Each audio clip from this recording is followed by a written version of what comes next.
Nos quedamos hace 15 días en Juan capítulo 4.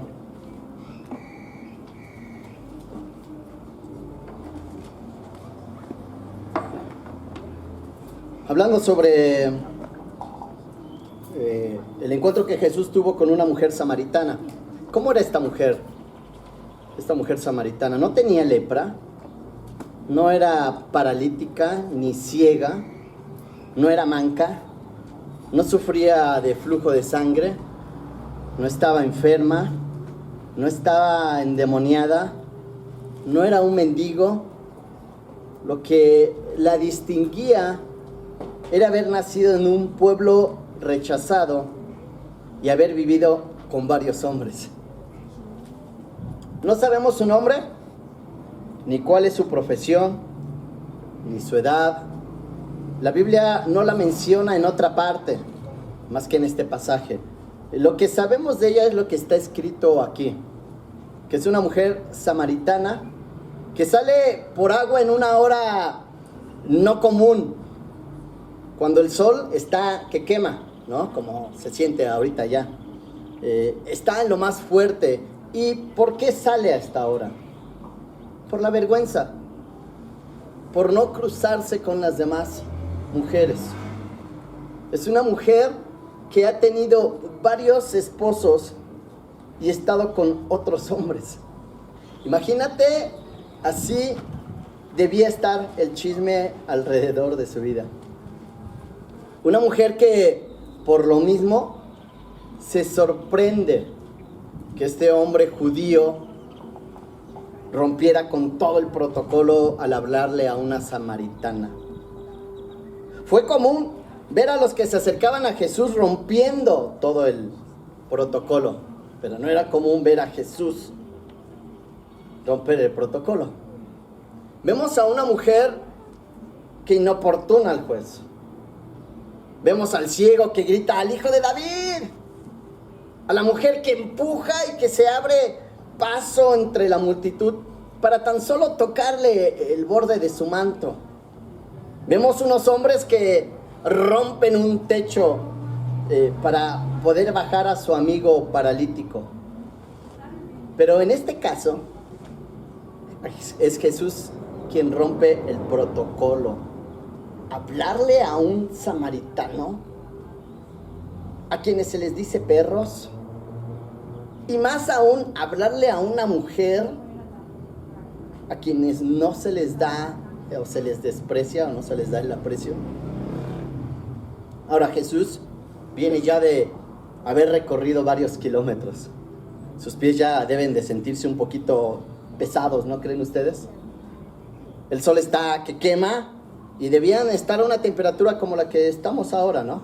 Si traía bastante sed, ¿cómo debieron de haber estado sus labios? Tal vez un poco ya más secos, ¿verdad? Partidos. Llegan al pozo de Jacob, por supuesto, van por agua, que aún existe, por cierto, y aún tiene agua. Así que llegan al pozo y no traen con qué sacar el agua. Así que esto debió de haber creado todavía una mayor ansiedad por ese vasito de agua para él.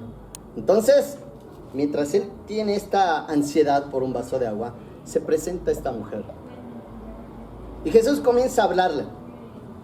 Y después de una charla llena de misericordia y de gracia, y si no lo creen, compárenlo con la charla que tuvo con este Nicodemo. Esta charla sí fue una charla llena de gracia y misericordia. Durante esa charla le dice directa y claramente a esta mujer que Él es el Cristo, que Él es el Mesías. ¡Qué declaración! Que rompe con todo. Porque entonces ahí, mientras está él haciendo esta declaración y la mujer queda sorprendida, entonces van llegando los discípulos que habían ido a buscar comida. Vamos a seguir leyéndola ahí en el versículo 27 en adelante. En esto vinieron sus discípulos Y se maravillaron de que hablaba con una mujer. Sin embargo, ninguno dijo, ¿qué preguntas o qué hablas con ella? Entonces la mujer dejó su cántaro y fue a la ciudad y dijo a los hombres, venid, ved a un hombre que me ha dicho todo cuanto he hecho. ¿No será este el Cristo? Entonces salieron de la ciudad y vinieron a ver. Ahora los discípulos, por supuesto, extrañados que Jesús, siendo un rabino, le hablara a una mujer. Y no era cualquier mujer, era una samaritana. Pero por respeto entonces no dijeron nada. Sin embargo, ¿qué pasó con la mujer? Porque también reacciona de una manera extraña al salir corriendo a la ciudad. ¿No era que tenía vergüenza? ¿No es que evitaba a la gente? ¿Qué es lo que hizo un cambio ahora en ella? ¿Por qué ahora sí va contándoles a todos que vayan a ver? Porque eso es lo que hace el Evangelio. Eso hace el descubrir el mensaje de salvación más grandioso para el ser humano. Te hace dejar lo más valioso que puedas poseer en ese momento, que como fue en el caso de ella, que dejó su cántaro. Pues ha descubierto la perla de gran precio, la cual vale la pena perder todo por conseguir esa perla. Y esto crea una urgencia de comunicar a todos el descubrimiento. Esto no sería difícil para ti de entender si tú ya has tenido un encuentro con Jesús. Tu corazón está rebosando. Has descubierto una paz interior que jamás en tu vida habías tenido. Alguien te ha traído esperanza viva a tu vida. El Salvador está a tu encuentro y te ha ofrecido el agua de la que jamás tendrás sed. Entonces, ante tanta maravilla, no podrías permanecer callada o callado. Entonces, esto es una hermosa prueba de la nueva vida que uno obtiene en Cristo. Tal es el caso en esta circunstancia, que se comienza a dar testimonio y da como resultado, mira, la conversión de tanta gente en un solo pueblo. Sigamos leyendo, versículo 39 al 42. Y muchos de los samaritanos de aquella ciudad creyeron en él por la palabra de la mujer, que daba testimonio diciendo, me dijo todo lo que he hecho. Entonces vinieron los samaritanos y le rogaron que se quedase con ellos. Y se quedó allí 2 días. Y creyeron muchos más por la palabra de él. Y decían a la mujer, ya no creemos solamente por tu dicho, porque nosotros mismos hemos oído y sabemos que verdaderamente este es el Salvador del mundo, el Cristo. Ahora, hay que admirar la habilidad que tuvo con sus paisanos esta mujer para dirigirlos a la persona de Jesús. Porque cuando yo leo esta historia, digo, qué tan fácil, ¿no? Oigan, he descubierto un hombre, vengan, tengo un pasado, era muy conocida la mujer. Pero la habilidad que tuvo para atraer la atención no hacia ella, sino hacia la persona de Cristo. Me ha dicho todo cuanto he hecho, creando ese interés y esa curiosidad que a todos nos come, ¿verdad? Más esa curiosidad a nosotros que nos da por el futuro, y más si fuera que hablara de tu futuro, vas a ir a ver. Y luego le tira esta, mira, le dice, ¿no será el Cristo?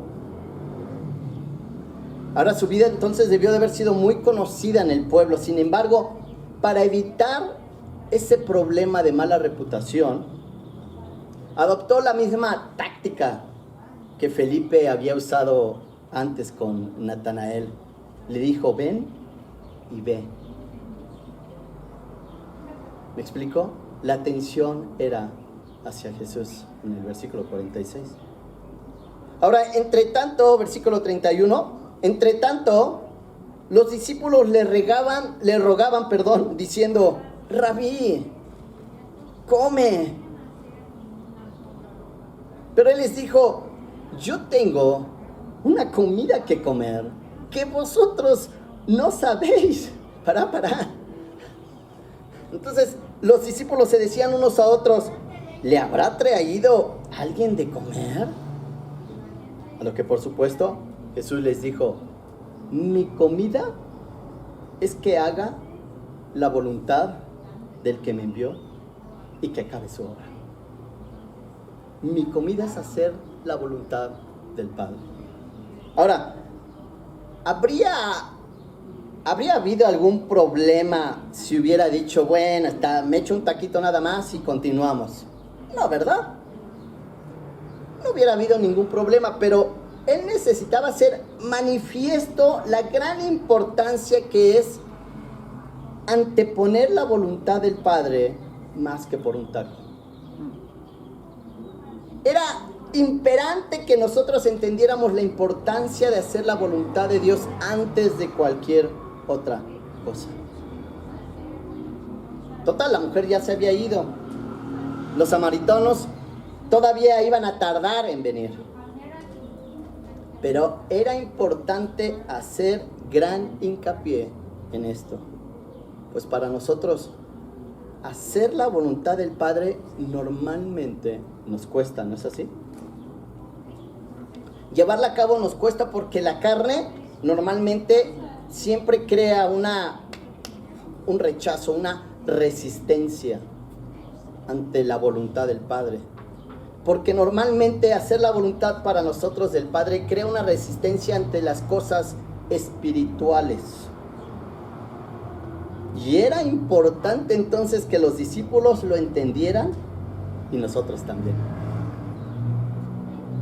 Alcen vuestros ojos y miren los campos, dice versículo 35. Alcen vuestros ojos y miren los campos porque ya están blancos para la siega. Evidentemente los discípulos no iban a entender esto hasta muchísimo tiempo después.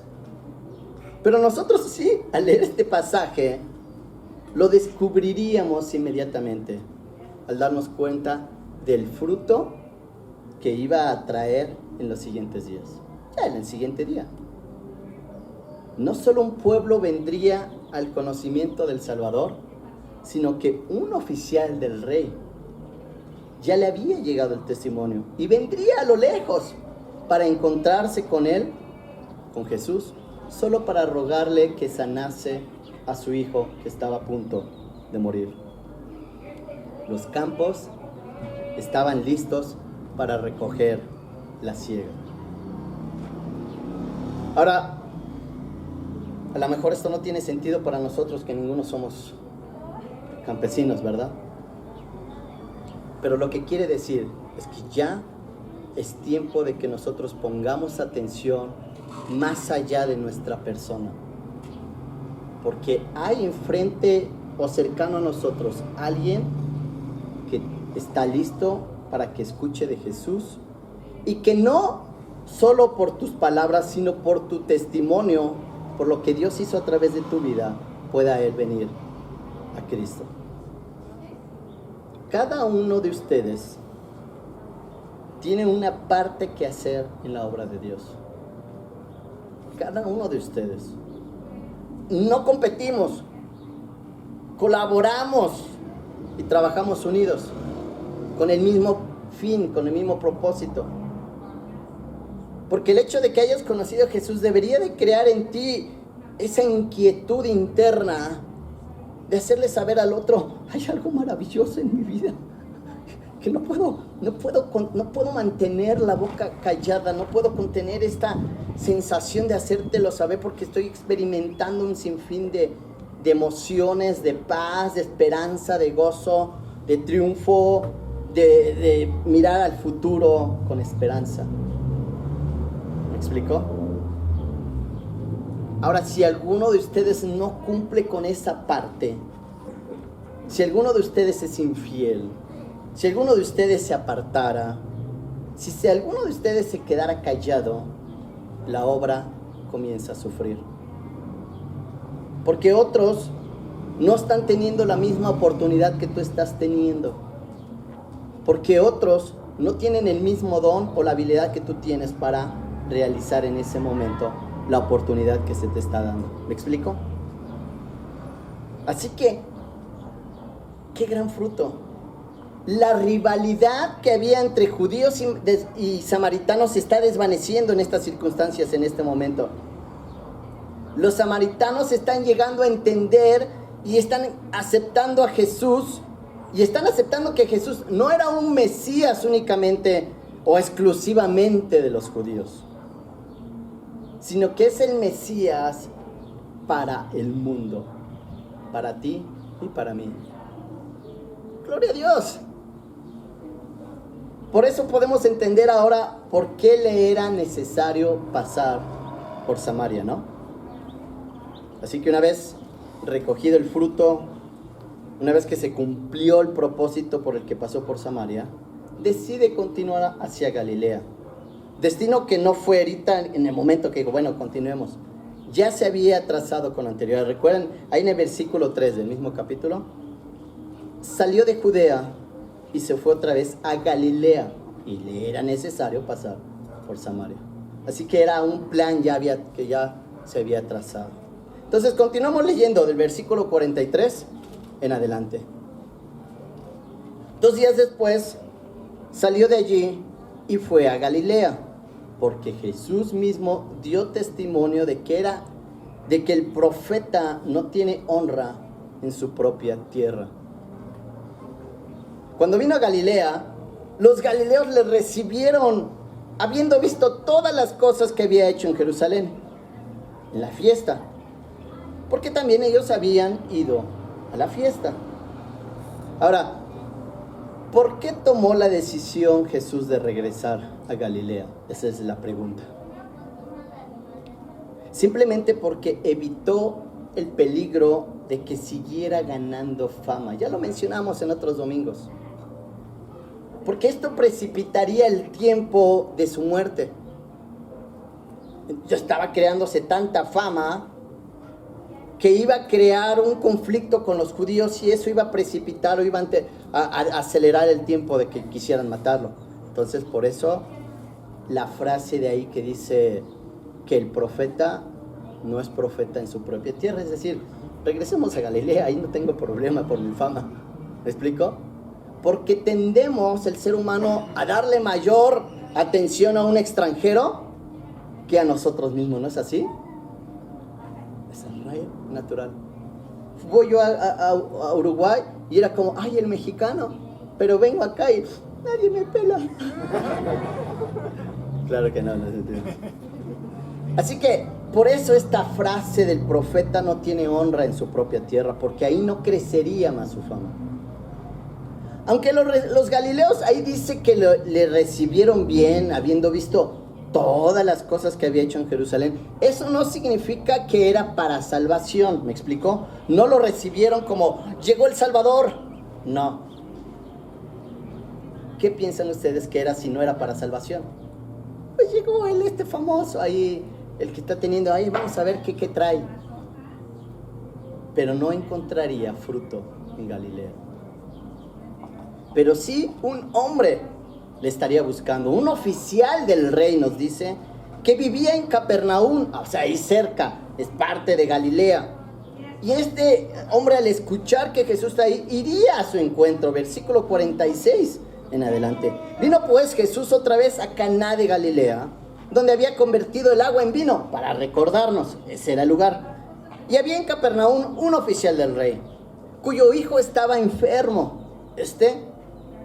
Cuando oyó que Jesús había llegado de Judea a Galilea, vino a él y le rogó que descendiese y sanase a su hijo, que estaba a punto de morir. Entonces Jesús le dijo, si no viereis señales y prodigios, no creeríais. El oficial del rey le dijo, Señor, desciende antes que mi hijo muera. Jesús le dijo, mirándolo, quiero imaginarme yo, ve, tu hijo vive. Y el hombre creyó la palabra que Jesús le dijo y se fue. Cuando ya él descendía, sus siervos salieron a recibirle y le dieron nuevas diciendo, tu hijo vive. Entonces él les preguntó, ¿a qué hora había comenzado a estar mejor? Y le dijeron, ayer a las 7 le dejó la fiebre. El padre entonces entendió que aquella era la hora en que Jesús le había dicho, ve, tu hijo vive. Y creyó él con toda su casa. Esta segunda señal hizo Jesús cuando fue de Judea a Galilea. Ahora, un hombre que debió ser de cierto rango dentro de la corte de Herodes, Antipas. Aunque ahí dice rey, pero pues era ¿un qué? Era un oficial, no era el rey, pero no me viene la palabra ahora, pero no era específicamente el rey, me explico, de la nación, aunque dice el rey. Pero era Herodes Antipas, un hombre que no era, soldado, un hombre que no era judío, ni mucho menos galileo, ni mucho menos alguien que profesara la fe judía, viene a creer en la palabra de Jesús.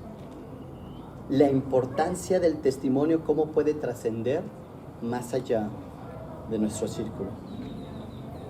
Mira, la enfermedad y la muerte no hacen distinción de personas. ¿No buscarías tú hacer cualquier cosa por salvar a tu hijo o tu hija? Si son padres, por supuesto. La mujer samaritana y los de su pueblo, gente humilde, encontraron salvación. Y este niño o joven no nos lo dice, no lo sabemos, con una mejor posición económica, aún así necesitaba ser sanado, aún así necesitaba ser salvado. De ahí que fue la gran importancia el testimonio de otros. No sabemos si este soldado tuvo un impacto al ver el cambio de algún cercano a él, o no sabemos si la fe de otros estaba allí cercana a él y él pudo escuchar. Lo que sí sabemos y estamos seguros es que escuchó de la fama de Jesús y de su palabra y lo que podía hacer en las personas. Por eso es que sale corriendo para tener un encuentro con Jesús al enterarse que estaba ahí. Mira, la fe y la palabra en la Biblia siempre estarán íntimamente ligados. Esto es importante, pon atención. La fe, tu fe y la palabra siempre van a estar ligados íntimamente. Van a estar siempre asociados. Vayamos a Romanos 10:17. Uno que lo lea cuando llegue, por favor.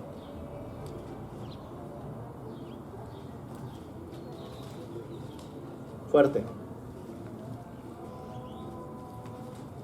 Así que la fe es por el oír y el oír por la palabra de Dios. De nuevo, otra vez.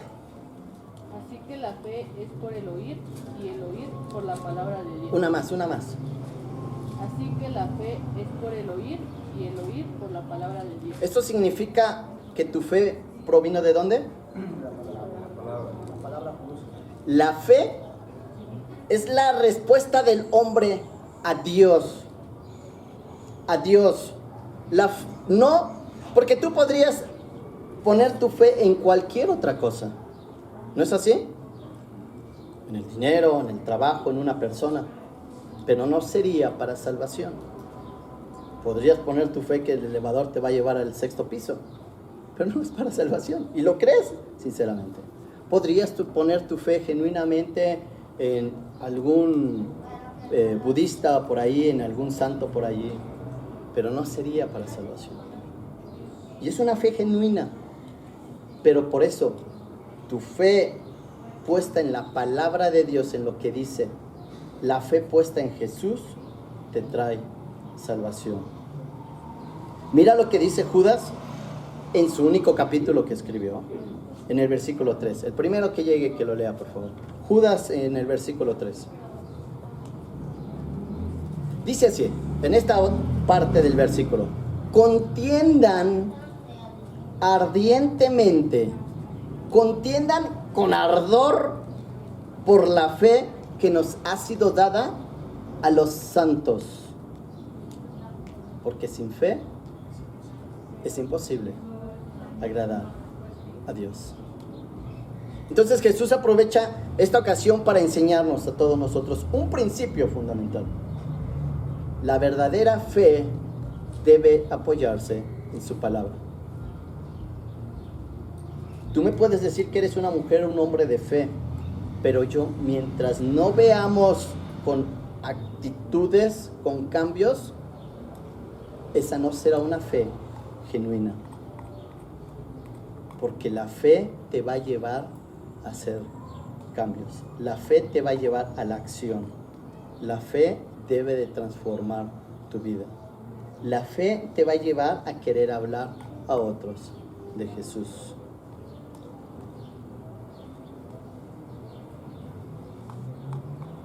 El otro principio que quiere dejarnos este pasaje es que aunque la fe se apoya en la palabra, no tenemos nosotros necesidad de ver señales o milagros.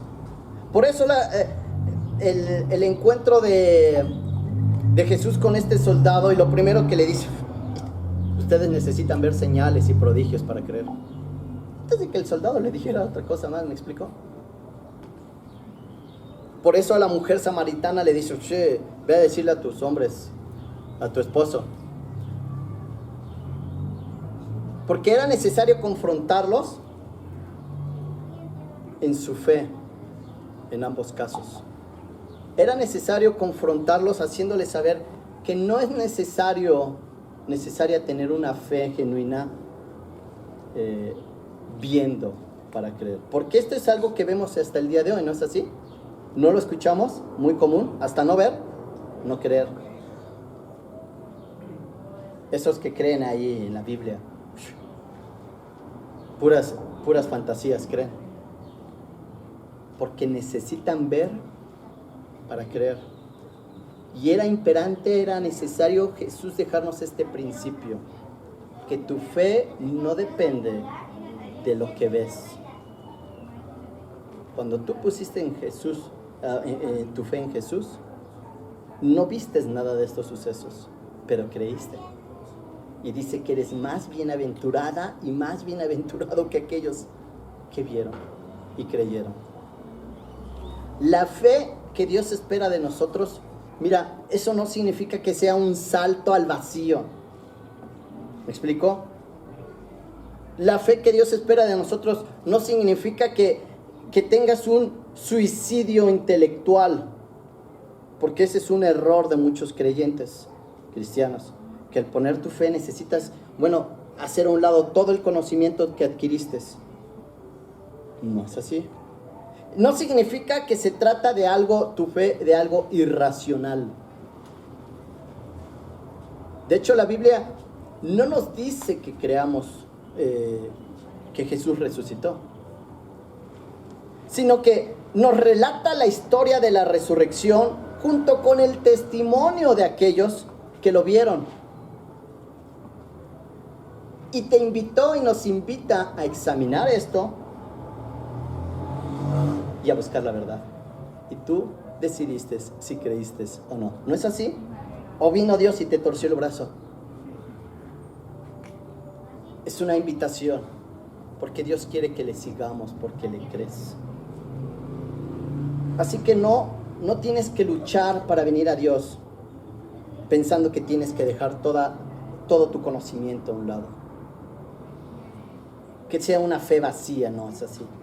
Es muy racional nuestra fe. Ambos personajes en esta historia no necesitaron ver milagros, solo necesitaron creer en la palabra de Jesús. Me encantaría decir como ese discípulo: Señor Jesús, aumentanos nuestra fe. ¿Sería esa la respuesta o sería esa la pregunta o la petición? No. No necesitamos ver para creer. Pero sí necesitamos entender que nuestra fe debe de llevarnos, para ser una fe genuina, a la acción, a la obediencia. Porque lo que escuchas, lo vas a creer. Entonces lo vas a llevar a cabo. Va a haber una respuesta ante ti. Pongámonos de pie. Padre, muchísimas gracias por venir a nuestras vidas y traernos salvación. Gracias por el testimonio de muchos. Señor, en nuestra oración ahora, o mi oración, que los que estamos aquí podamos creer que tú eres Dios, que viniste para ofrecernos una esperanza viva, salvación por nuestra vida, de nuestro pecado, y ofrecernos una vida eterna a tu lado. Padre, es mi oración por los que estamos aquí, que nuestra fe nos lleve a actuar. Nos has invitado o nos has mostrado que los campos están listos para la siega. Si aún hay lugares vacíos es porque no hemos salido aún a cegar. Estamos en el proceso, pero aún muchos necesitamos esta invitación irresistible, Señor. Te pido que ellos puedan llegar al punto de tener la seguridad, la estabilidad y la confianza para llevar a cabo esta labor. Que hablen con denuedo, que no teman, que no se avergüencen de en dónde han depositado su fe, que han encontrado esa perla de gran precio que vale la pena dejar todo para ir a hablarles a los demás de quienes ha traído salvación. Padre, que tu iglesia sea una lámpara en esta colonia, un faro que alumbra, que trae esperanza, que atrae a los demás, Señor. Nos ponemos en tus manos, en el nombre de Jesús. Amén. Que el Señor les bendiga.